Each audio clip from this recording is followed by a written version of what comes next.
talk to Mr. Hilton right now. Thank you for taking the opportunity. Of course. Great to be with you, Chris. Thank you. Yeah, we've spoken before. And what do you think matters more? That the president has backed you, or that you have Becerra and Steyer fighting over the same votes? I think the real truth is a combination of those things. But the most important thing that's been driving my campaign, and the reason I think that we're going to be successful in November in the general election, is kind of what you were discussing with Bill, which is the record of the Democrats. 16 years. They've had total control of everything in California, all the statewide elected offices, both chambers in the legislature with a 2/3 supermajority, all the big cities, all the big counties, the state Supreme Court with a 6-1 majority. And so, you know, they've had 16 years to prove that their ideas can deliver good outcomes, and they just haven't done that. In fact, the outcomes are terrible. We got the highest poverty rate in the country, the highest unemployment rate, highest cost of living by far, the crime, the chaos, the homelessness, it all seems to get worse, even though taxes keep going up. I think we've reached a point in California where people are done with it, and you can see that in the numbers. 56% of Californians, in a poll that just came out the other day, think that the state's going in the wrong direction. And that's really where I think the energy is going to come from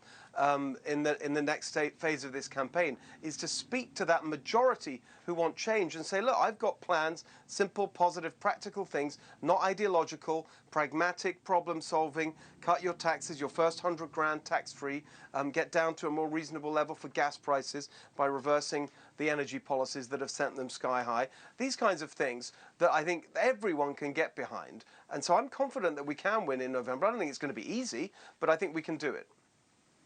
Then why did you need the president's endorsement or want it when you're going to have to balance that with owning his policies that have put an enormous strain on Californians?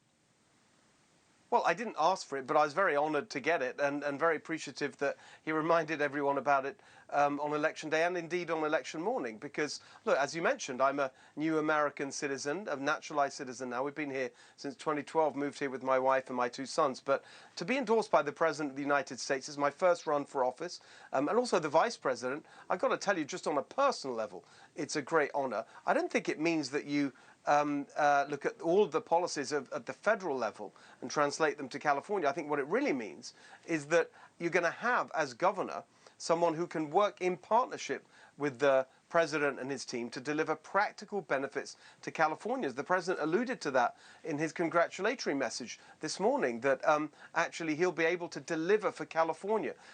Let's just take gas prices. One of the reasons that they're so high in California, even with the Iran war, $2 higher than the rest of the country, is that instead of using our own oil reserves here in California, of which we have an abundance, we're now shipping it in, importing it, nearly 80% of our oil from halfway around the world. The president wants to open up energy production in California. So do I. Gavin Newsom and his team are opposing that. I just think these are practical things that in the course of the campaign, I can explain. But just so people know, because this is helpful. something, you're going to have to explain it, but you're going to have to be careful on that one, because you're picking the right, a correct problem, but you've got to keep the context right.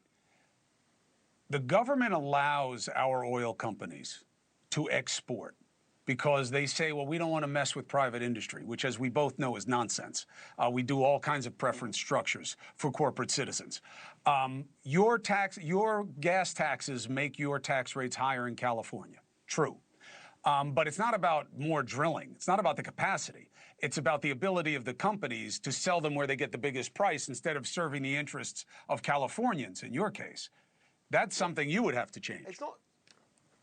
It's not quite that in California. There's no California's an island when it comes to crude oil. So we're not actually selling internationally. We're buying internationally. We have pretty much all the we used to produce most of what we use in state. Now we import nearly 80%. That adds to the cost.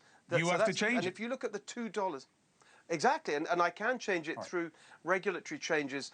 The governor, for example, appoints the leadership of CalGEM. That's the agency that manages that, right. the Geologic and Energy Management. And so we can open up production. It's not the only thing we can do to bring down prices, but actually, if you look at the $2 extra that if you look at the $2 extra that Californians pay, about just over 60 cents is the tax. The rest of it are regulations that the governor can also change. So look, it's just one example among many, but we need to make these positive changes to bring down the cost of living for Californians. That's why I think I'm going to win in November. People are desperate for change. Thank you for watching. Subscribe below and download our NewsNation app right now on your phone, and you will get fact-based, unbiased news for all Americans.